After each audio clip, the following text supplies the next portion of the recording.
Stories here. We're talking about fairy tales and folk tales and personal stories and family tales and even a little music from time to time. And each story could spark a memory for you that you can share with the people that you love. Hear the Appleseed every Thursday at noon, right here on the information and cultural beacon of the Four Corners, KSJE, Farmington, New Mexico.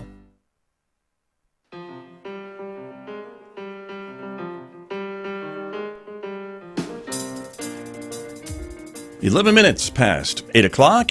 It is Thursday morning, the 24th day of August, 2023. Good morning, everyone. I'm Scott Michlin. Thanks for tuning in to KSJE 90.9 FM, over the air, of course, here in San Juan County. In Durango, Colorado, we broadcast at 103.3 FM, and of course, everywhere else on the planet. If you want to tune in, just go to our website, of course. Just listen to us at ksje.com. We also want to welcome our viewers who are joining us this morning because, as you know, KSJE is a community-supported visual radio station, so we welcome our viewers who are watching the program streaming out live to the KSJE Facebook page and also our YouTube channel. So welcome aboard, everyone. We're glad that you are with us. Coming up, it is an update from the San Juan County Partnership and some of the work that they are doing to educate the community about vaping and secure storage for prescription drugs and other things.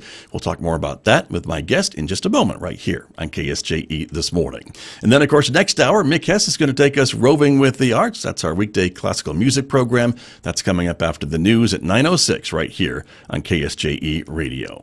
Don't forget, we invite you to connect with us on our other social media platforms. In addition to Facebook and YouTube, you can find us on X, formerly known as Twitter, at KSJE or KSJE_news, or also on our Instagram page. And if you're a podcast person, you can subscribe for free to KSJE Podcasts and maybe discover a new local program that you may have missed. A reminder, we will take KSJE on the road today for the Fall 23 Student Rush event here at San Juan College. We're supposed to be outside. We'll see if that continues to be the case this afternoon with showers in the forecast, but wherever we are, we will fire up the KSJE on the road equipment and show you some of the sights and sounds from the Fall 23 Student Rush event here at San Juan College from 11 to 2 this afternoon. Speaking of rain, that's the forecast, right? Mostly cloudy skies today with a 90% chance of showers in the forecast today. 77 for a high in Farmington, 61 with more chances for rain overnight tonight. Tomorrow, partly cloudy skies, 50% chance of storms on Friday with a high of 83. More chances for rain Friday night, the low 62. Then Saturday again, rain in the forecast with a high of 86. And partly cloudy skies Saturday night with a low of 63. Things may be drying out and warming up by Sunday with a high of 88. Sunshine and 90 by Monday. Sunshine 88 next Tuesday. Partly sunny and 90 next Wednesday with partly cloudy skies overnight and overnight lows, as you can see, mostly in the mid-60s. Back with my guest and more right after this. This is KSJE. KSJE is supported by San Juan Regional Medical Center. The most important ingredients to sustaining health and wellness are the resources and tools that help you live a vibrant and healthy life. At San Juan Regional Medical Center, the goal is to promote health by making sure those resources are available. Find the path to the best life at lifebetterhere.com. San Juan Regional Medical Center. Better is our mission, improving lives through personalized health and care. It's time for the 34th Annual Tota Festival over Labor Day weekend at the Farmington Civic Center, featuring Native American artisans, food, a cultural expo, an authentic Navajo rug auction, and more. Don't forget the Tota 5K River Run and Walk and Joe Tahoney Jr. and White Mountain Apache Crown Dancers. The Tota Festival, September 2nd and 3rd at the Farmington Civic Center, is a jolt-worthy event. Find out more at farmingtonnm.org. Back with my guest in Studio A this morning from the San Juan County Partnership. Julie Smith is here from the Partnership again, joining me this morning. Good morning. Good morning, Scott. Welcome back to KSJE. It's nice to have you here. It's always great being here. You do a lot of work, I know, with schools and with other groups about, we mentioned vaping and secure storage for things like prescription drugs and things like that. And so that's kind of our topic today, right? Is all the different things that the folks should be and need to be aware of. Absolutely. So first thing I want to talk about is we spent a week out with a booth at the San Juan County Fair, and that was amazing. We got to talk to a lot of people, show a lot of people some of what we do, and we were able to give out over 200, I think it was 235 safe storage boxes. And so I've got an example here. Scott's going to show you. Right, that's because I'm not a hand model, but this is my Vanna White moment. But this is what you were giving out from the fair at the fair, correct? Yeah, this is what we were giving out at the fair. These are Lockboxes. Right. So these are a great way to make sure that any prescription medication or non-prescription medication, such as adult use cannabis, is kept safely locked away from anybody that shouldn't have access to it. So that could be kids, that could be other adults in your family that may not need to have access to your medications, or even your pets. So we just want to make sure that everybody in San Juan County is as safe as they can be. So these lock boxes have a little lock on it. Right? Have a little lock on them, and it's completely customizable. That's one thing that we really liked about these, is that you can set your own code on it. So we're just going to do a a demo this morning. I love it. I love a guest with props. Thank you for bringing that today. All right, so let's. Okay, she's going to rip into it. Open it up. Rip into it. There you go. I just knocked my mic out. That's okay. We're going to rip into it to show you that this is how they come. So easy. Anyone can do it, right? So easy. Yes. Right. Okay. So on the cap, there is a little key, and you take this key off. Okay. It's a tiny little metal key. Oh yeah, it is tiny. It is tiny. Okay. And this key fits into the little tiny pinhole here. Okay. And you put that pin in. Right. And that allows you to set the 4-digit combination. So we're just going to change it 1 and 1. Okay. Then you pull it out, and it's now set. So if we move that off of there, can't open it. We can't open it. Okay. Now, but if I go to the, I remember what I did. Right. 1. There it is. 0, 0, 1. Okay. Now if we. And it's able to screw off and open. Sure. Okay. Well, maybe. Oh, I hit that thing. There it comes. Here it comes, maybe. Okay. There we go. Here we go. All right. Ta-da! This is live radio, everybody. This is live. So that's what we're looking at. Okay. All right. So now we have this lockbox. So you open the sides. Oh, right. It's still pretty secure. Still pretty secure. Yeah. And they're not flimsy. They're pretty hefty lockboxes. So there's plenty of room inside these lockboxes for... I have a little bottle of hand sanitizer. That would fit in there. That would fit in there that way. So if you have tall prescription bottles, they would fit this way. Multiple smaller prescription bottles would fit this way. Right.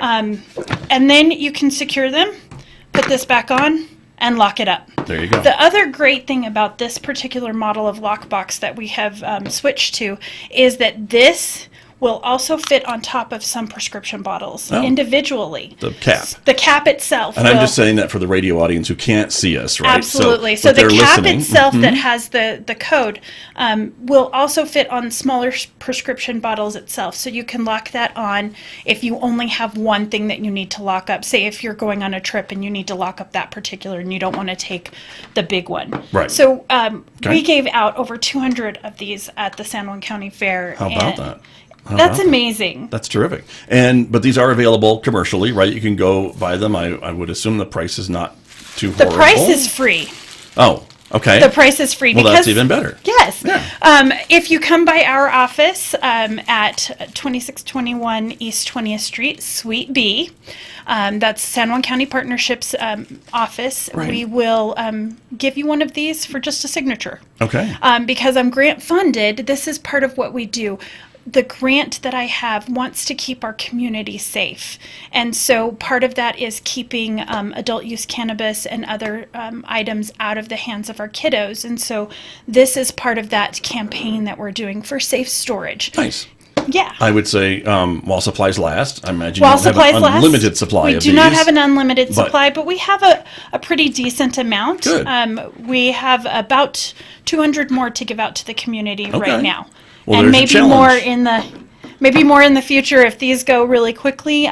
It would be a great indication to our grant funders that this is needed in our community, and maybe we could get some more. There you go. So just stop by the San Juan County Partnership Office in Farmington here on 20th Street. It's kind of around, I'm trying to think, maybe 20th and Carlton, maybe that part of 20th Street in between like Sullivan and Butler. Yes. That section of 20th That Street, section basically, right? Yes. On the south side of the street. Correct. So there you go. I'm looking at the label on the back, and I just wanted to show everybody that shows maybe, I don't know how many bottles are in there, right? But 1, 2, 3, 4, 5, 6, maybe 6 pill bottles. And then, some other stuff that will fit in these boxes just for the radio audience who can't see the size. But it's fairly, significant. So if you've got meds in your house that need to be stored safely, and we've talked about why that needs to be, right? Because a lot of times people that shouldn't be taking these meds that may be in your household or visiting your house might go into the medicine cabinet, and if these aren't in some safe storage, they can get access to them. We even talk about with folks when we give these out that even things like Tylenol, ibuprofen can be dangerous for kids if they don't know what it is, and they sometimes those things look like candies, and we want to make sure that even that stuff stays out of the hands of those who don't need to be taking it. Or pets, ibuprofen can be deadly for dogs. So it would be easy for a dog to, they have teeth. They can get into those packages. Okay. True. Very true. I don't know if they can get into this very easily. It would at least be another barrier. Yeah, so we sure. talk about that with folks when they pick it up, and talk about the fact that safe storage is everyone's responsibility, and being able to provide this as a service to our community is something that we love to do at the partnership. Right. You mentioned, of course, prescription drugs and things like that. Even legal cannabis is something that could be put in here, right, to keep it out of the hands of folks who maybe shouldn't be using it at their age or what have you. Right, exactly. So we know so even vaping products, adult use cannabis, those are great things that could be stored here. We know that there is a little bit of a vaping issue in our community for our younger generation. And the only way that they're getting this is from somebody purchasing it legally. Because we know our retailers aren't allowing anyone under 21 to purchase. Right. So how are they getting the products? So the only way they can be getting it is from either another adult in their family or another adult who's purchasing it for them. And if the vaping products are stored safely in something like this, that's less of a risk of somebody who shouldn't be using those, like somebody under 21, to have that and have that available to them. So right. Even vaping. Sure. And the reasons that vaping is a problem with our younger kids and students and young people in the community is because of actual data that you help collect, that you, the San Juan County Partnership, help collect, correct? Correct. Well, we work with the schools, and the data is usually collected within the schools, but we help to get that data out to the community. So we have a data web page that you can anybody in San Juan County or even outside of New Mexico can go on and look at all of this data. We take it all and put it in one easy to locate space and have all of that available. But the data itself is usually collected within the schools. So one of the main ones that we use for kiddos is the Youth Risk and Resiliency Survey, and that's done every odd year fall. So that would be this year, 2023, coming up. And it's taken by not all. It's hopefully all of the middle schools and high schools participate. Sometimes they do not, but it's only about 20%, 23% of the students in each school participate in it. And that gives us a large enough data chunk to make that a good source, a reliable source of data, so that we can generalize it across the whole population. Right. And that's what's showing you, I guess, that the use of vaping products by kids under 21 is happening. Exactly, because this is self-report data. So this is kiddos telling us that they're using these products, and we have seen an increase. And then anecdotally, our staff in our schools are seeing a large increase of confiscating vaping materials. So we figure if they've got it, they're probably using it. Right. So If they had one of these, they probably wouldn't be able to take them to school. right, Right? Safe story. If responsible adults kept their vaping products locked away, then our kiddos wouldn't have access to them. Right. You have put together a presentation about vaping and youth and tobacco in the communities, and use that in presentations, I think, that you make throughout the community as well. And you've shared it with me this morning, and I want to just go through it just a little bit and maybe talk a bit about what we're seeing on the screen. So, radio audience, we encourage you to maybe watch this program on Facebook or YouTube, but we'll narrate best we can of what we're looking at, right? So I've been doing these presentations in 3rd through 8th grades, and have an opportunity to be doing it possibly in the high school this coming school year. Okay. So let's change it up a little bit. The data on here, I will keep it specific to whatever audience. This has a couple of slides at the end that has data for middle school and high school populations. Gotcha. But what we're seeing now is just the opening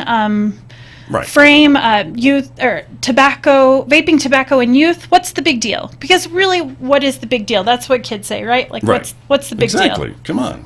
Chill out, man. They don't say that. They said that 30 years ago. deal? Right. I think we said that. Yeah, exactly. That's true. But a big shout out to the schools, too, who have to be good partners with the partnership in these things to let you in and to get time to do these Absolutely. things. They reached out to us and Nice. said, hey, we see that this is becoming an issue. What can we do? Right. And so we put together this presentation specifically for the first schools that we did it with were Farmington Municipal Schools. So a great partnership with them. So I go through and I just explain what is vape. Right. What is an electronic cigarette? Most of them know what it is, but you would be surprised at how few of them actually know what's in the things that they think they know. Right. So we talk about what the liquid in a vape cartridge contains and the things that it can do to your body. So if we Right. can It's not move just ahead. not just water. It's absolutely no water. Yeah. There is no water inside of an electronic cigarette. Okay. Then because we're also talking about tobacco, we talk about where tobacco comes from, and just because it's a plant doesn't mean it's healthy. I always like to make this statement during my presentations. Tobacco has been used ceremonially for centuries. And when we talk about tobacco in this context, we're not talking about the tobacco that's used for certain religious practices. We are talking about commercial tobacco. So we just want to honor the folks, especially in our area, who are using tobacco for ceremonial purposes. We're not talking about that kind of tobacco. We're talking about commercially grown for distribution and profit. Right. So, And tobacco, I guess it's maybe used a lot rather than just occasionally in a ceremony or something, right? Right. That's a big difference. it's a big difference. And usually those entities grow the tobacco themselves. So they know exactly how it's grown, what's been put into the soil, and that makes a big difference for the product that you take out. So Right. we just want to clarify that. So I'm glad that you did. That's true. Here's a true or false question on your presentation, right? Vaping is healthier than smoking cigarettes for youth under 21. True or false? that is absolutely false. How many kids get that right? Not many. Yeah, okay. Because we've all heard that vaping is a healthy alternative to smoking for adults. It's a way to help adults quit smoking. But the thing is that neither one of those activities is healthy for our kids. Right. Nicotine disrupts the learning process, and this is later on in my presentation. I'm jumping ahead. But there's all kinds of reasons why vaping is not healthier than smoking for youth under Right. 21. But somehow kids have gotten that message, thank you probably media, that it is, I guess, right? Right, because there is, that is part of what the vaping industry has promoted, is that this is a healthy alternative to smoking Right. for adults. Yeah. That's the caveat. Got it. For adults. Exactly. Okay. All right. Moving on. Here is the answer, which Yeah, you just so went it's over. false because what they're inhaling is not water vapor, and Mm-hmm. it's not safer than smoking a cigarette for youth. What they're actually inhaling is an aerosol. So that liquid in the vape pen is superheated, and because there's no water inside that, you can't have water vapor without water. Yeah, but there's no water. But there's no water. Okay.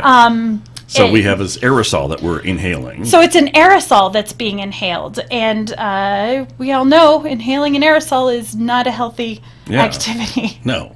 And then there's the word nicotine again, which we find in tobacco. Yes. And in vaping too, apparently. Actually, in much higher concentrations in most vaping cartridges. So it can be up to 20 times higher concentration in a vape cartridge than in tobacco. So if you equate that to a pack of cigarettes is 20 cigarettes. For every puff and a half off of a vape pen, you are inhaling the nicotine equivalency of a pack of cigarettes. Oh my goodness. Okay. Wow. On the higher concentration. Now, not all of them are Sure. that high of concentration, but you don't really know what's... But we hear a lot about how addictive nicotine can be from cigarettes, and I assume then in the higher concentrations in vaping, that is higher concentration or higher possibility of addiction. Absolutely, Scott. And that's what we talk about, is that if it takes only a couple of cigarettes to become addicted to nicotine, it can take a single puff off of a vape pen to become addicted to nicotine. Wow. And that's because nicotine... it does some things in our body. So it increases our blood pressure and our heart rate. It can cause lightheadedness and dizziness. But the things that what it does is it activates our reward pathway. So it releases those feel-good hormones in our body. And that's part of the addiction, I guess, right? That's exactly what the addiction is. And so over time, nicotine hijacks the reward pathway. And you're only getting the stimulation in the reward pathway from the nicotine. And so it's harder to get that stimulation from other things that you may have enjoyed previously that did like eating great food or exercising or hanging out with your friends, even gaming. Right. I talk a lot about gaming in my presentation with kids right. because makes sense. It makes sense, You right? know your audience. Yeah, you know your audience. That's true. And I guess that explains why it's maybe so hard to break that addiction It is. when you're trying to quit, whether it's cigarettes or vaping or lots of other things. Yeah, nicotine is insidious. It really gets in there and hijacks, like I said, hijacks that reward pathway to where it makes it much more difficult to feel that feel-good feeling without the nicotine. So over Right. time, it is possible to quit. Yeah. It just, you experience all those withdrawal symptoms, and it's not an easy thing to do, but it is definitely possible. It is possible. And there are a lot of resources, I think, to help people to quit. We hear about that, I think, from the state, nicotine patches, gum, thing like that, to try to wean you off of that thing, that addiction that really plays with your sensory feelings. Yes, I absolutely. don't know what I'm trying to say, but I think you understand. Yes. I don't know if the audience does, but thank you. Yes, absolutely. So as we continue through the presentation, Yep. I do have a little video that we were not going to show on today, but that talks about how nicotine hijacks the reward pathway. I mean, it talks about dopamine and all of the things that nicotine does in the brain, and All those things. Yeah, all those things. Right. And the symptoms of someone that does have an addiction to nicotine, right? So that's the thing. Most kiddos don't,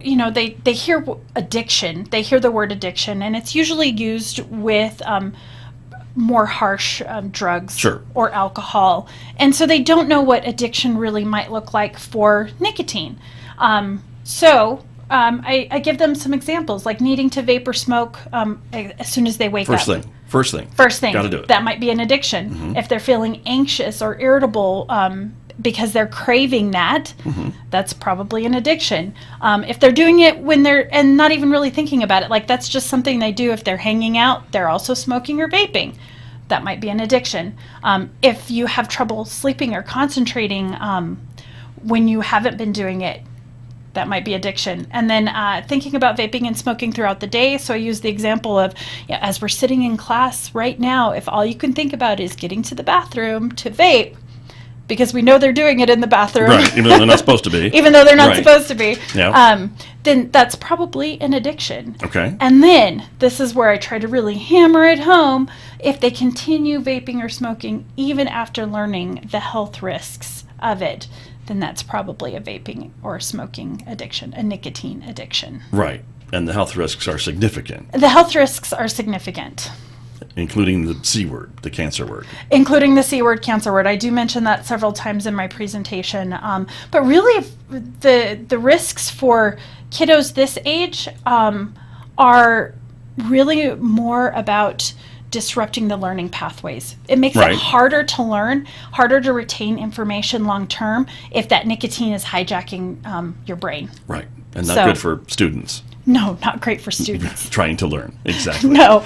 And then we see the idea about secondhand smoke or secondhand vaping and things like that. There's been a lot of studies about that. Yes, so people don't think about secondhand vape being an issue because we don't really see vape. As soon as somebody exhales, it's gone almost instantly. But just like the oxygen we're breathing right now, everybody's breathing oxygen right now, Right. or they'd be dead. Yeah. So it doesn't go away. Just because it becomes invisible doesn't mean it's no longer there. So it actually creates poorer indoor air quality if you are vaping in an enclosed space. And the person that's sitting across from you or standing across from you is actually also inhaling nicotine and all of the other stuff that's coming out of the vape. Right. So just like secondhand smoke, secondhand vape is an actual health risk. Those same harmful things that are in the vape are in that exhale. Yes, And so absolutely. that's the issue, and that's what we're talking about here. And we've talked a lot about secondhand smoke. That's, as you said, more visible, but this is still the same kind of, I guess, problem. It is. It's the same problem. But we can't see it, and we can't smell it like we can smell smoke. You know, everybody's walked into a house of somebody who's a long-term smoker, and you're able to smell Sure. that they smoke. You can't do that with vape because Right. it doesn't leave that kind of residue, but that doesn't mean it's not there. Right. Well, I mean, if we learned anything, I hope we learned something during the pandemic, is that you can be infected even if you're being very careful and trying not to be in contact with the air or with The thing. the thing, but it's pretty easy to run into, and this is what we're kind of talking about too here. Yes, Got it. exactly. Okay, very good. Moving along, we are watching kind of the presentation that Julie has put together for the San Juan County Partnership, and now we have third-hand smoke. Yeah, many people haven't heard of third-hand smoke, and I like know. Yeah. like we talked, you walk into a long-term smoker's house, and you, even if they're not actively smoking, Right. you can tell they've smoked in the house. That's right. right.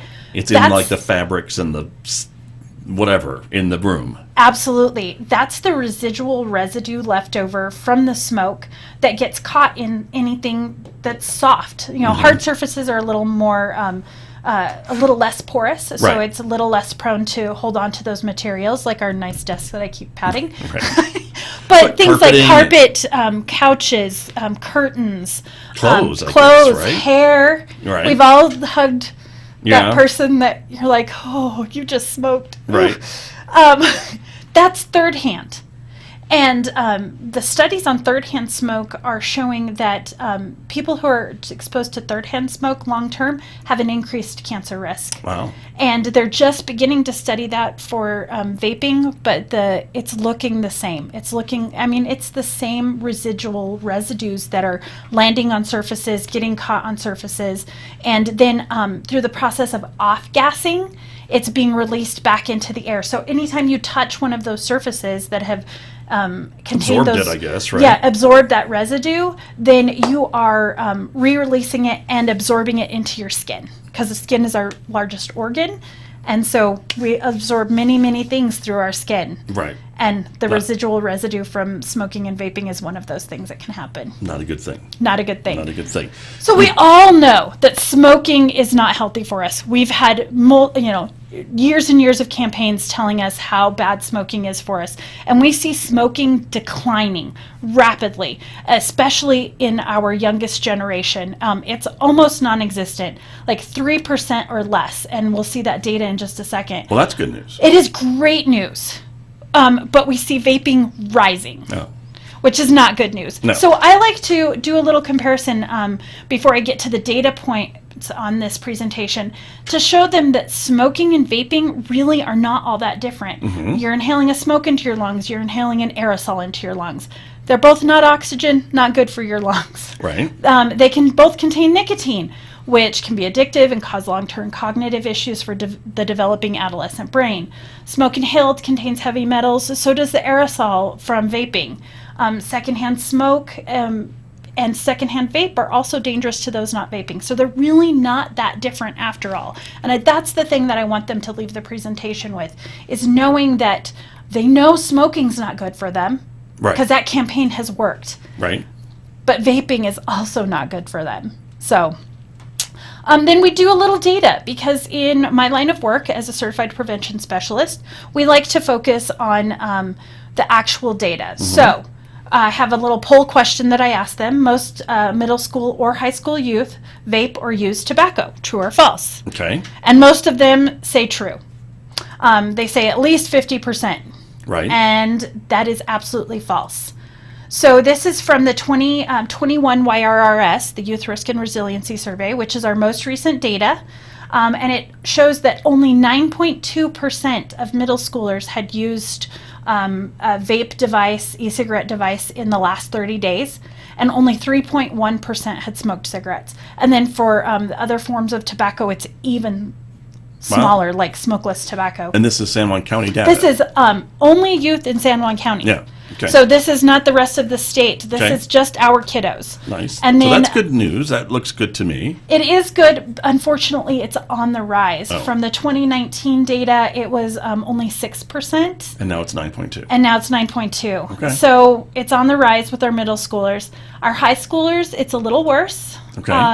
That's our next slide. Take a look here. So in the past 30 days for high school students, it was 22.5% for used an e-cigarette or vape device. Okay. So that's still not anywhere near the most that they Right. think it is. So when we do this with kiddos, we're resetting that perceived norm. Right. The perceived Everybody's doing it. The perceived norm is everybody's doing it. But when we reset that perceived norm, it helps to reset the idea that, oh, well, if everybody's not doing it, 77.5% are not doing it, yeah, right? like more than 3/4 of you are not doing it. Yeah. So why join the minority? Yeah. Exactly. And then smoking is still very, very low, 3.2%.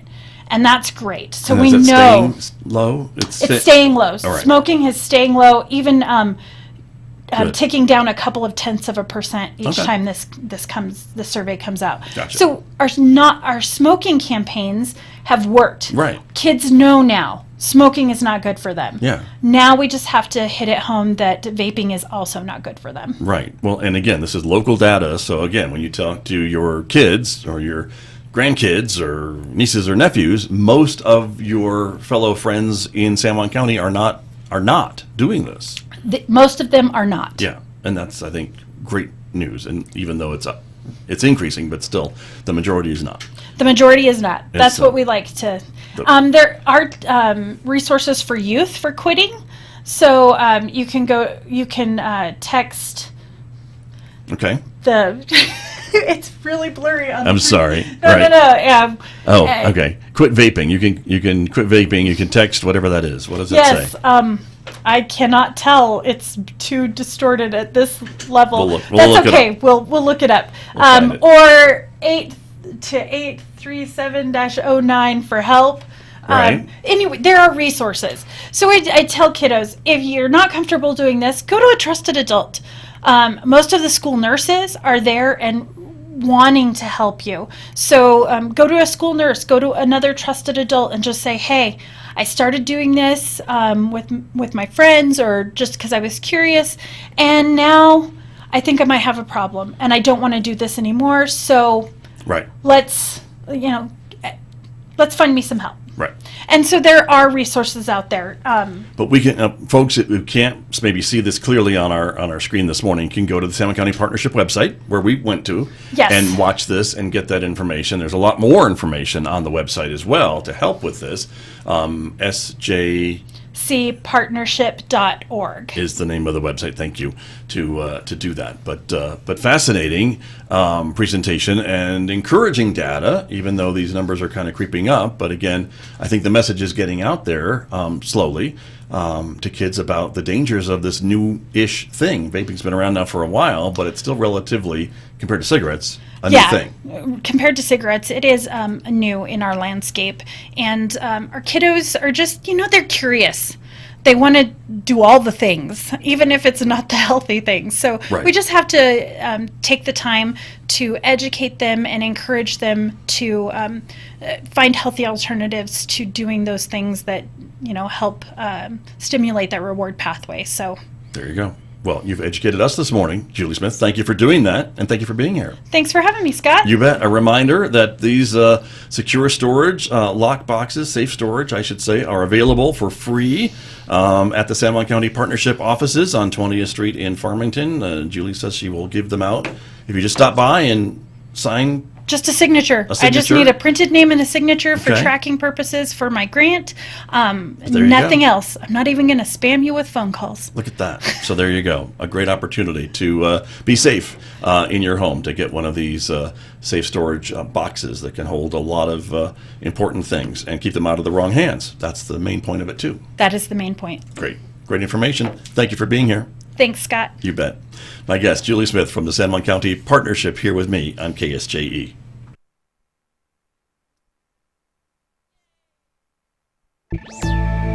Fresh, local, and ethically sourced data coming to an algorithm near you.